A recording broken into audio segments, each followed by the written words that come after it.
346টি সড়ক দুর্ঘটনায় 351 জন নিহত হয়েছে, 1046 জন আহত হয়েছে।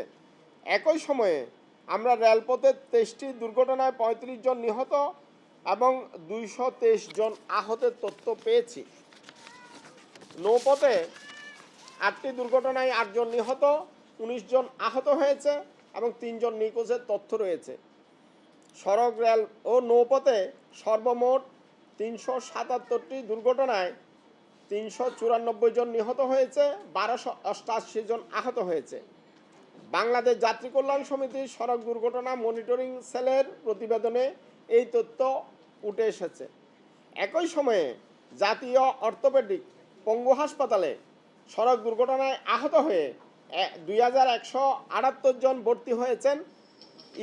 সম্প্রতি সময়ে ইরাক ইসরায়েল যুদ্ধে গত 15 দিনে হতাহতের সংখ্যা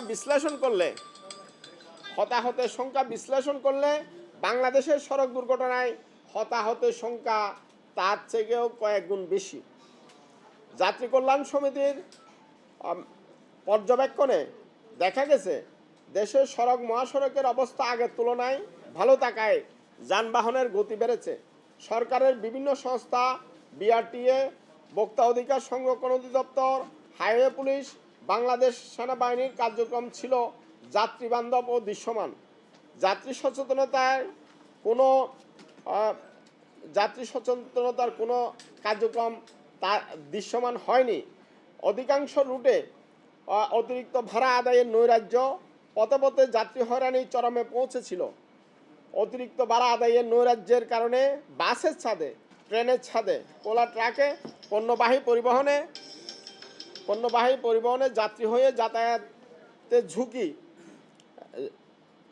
নৈরাজ্যের কারণে বাসের ছাদে, ট্রেনের ছাদে, খোলা ট্রাকে পণ্যবাহী পরিবহনে যাত্রী হয়ে জীবনের ঝুঁকি নিয়ে দরিদ্র লোকজনের ঈদে বাড়ি যেতে হয়েছে।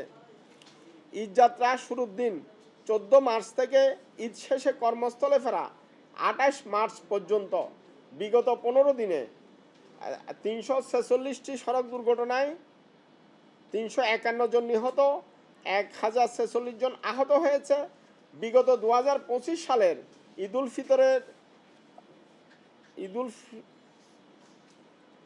ফিতরে 315টি সড়ক দুর্ঘটনায় 322 জন নিহত এবং 826 জন আহত হয়েছিল। বিগত বছরের সাথে তুলনা করলে এবারের ঈদে সড়ক দুর্ঘটনা 8.95%, প্রাণহানি 8.26%, আহত 21.05% বেড়েছে। প্রতিবেদনে দেখা যাচ্ছে, বরাবরের মতো এবারও দুর্ঘটনার শীর্ষে রয়েছে মোটরসাইকেল। এবারের ঈদে 125টি মোটরসাইকেল দুর্ঘটনায় 135 জন নিহত হয়েছে, 114 জন আহত হয়েছে, যা মোট দুর্ঘটনার 36%।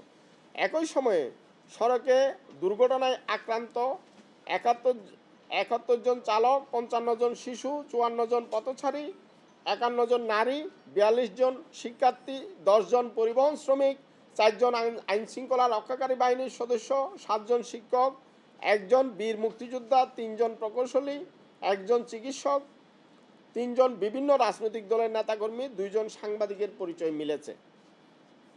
সংঘটিত দুর্ঘটনায় বিশ্লেষণ করলে দেখা যাচ্ছে, মোট যানবাহনের 27.16% motorcycle, 17.73% truck covered van, 16.22% bus, 15.28% battery চালিত অটোরিকশা, 8.49% কার মাইক্রো, 7.73% নসিমন করিমন, 7.35% সিএনজি চালিত অটোরিকশা এই সব দুর্ঘটনার কারণ ছিল।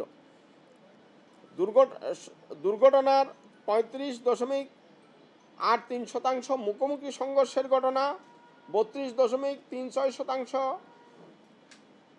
গাড়ির ধাক্কা বা চাপা দেওয়ার ঘটনা, 22.25% নিয়ন্ত্রণ হারিয়ে খাদে পড়ার ঘটনা, 0.50% ট্রেন যানবাহনে এবং 0.57% অন্যান্য কারণে সংঘটিত হয়েছে।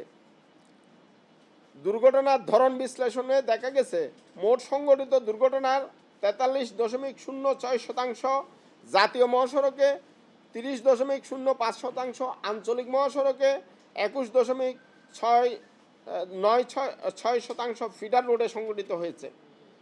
এছাড়াও সারা দেশে সংঘটিত মোট দুর্ঘটনার 4.04% ঢাকা মহানগরীতে, 0.28% চট্টগ্রাম মহানগরীতে, 0.57% রেল ক্রসিংয়ে সংঘটিত হয়েছে।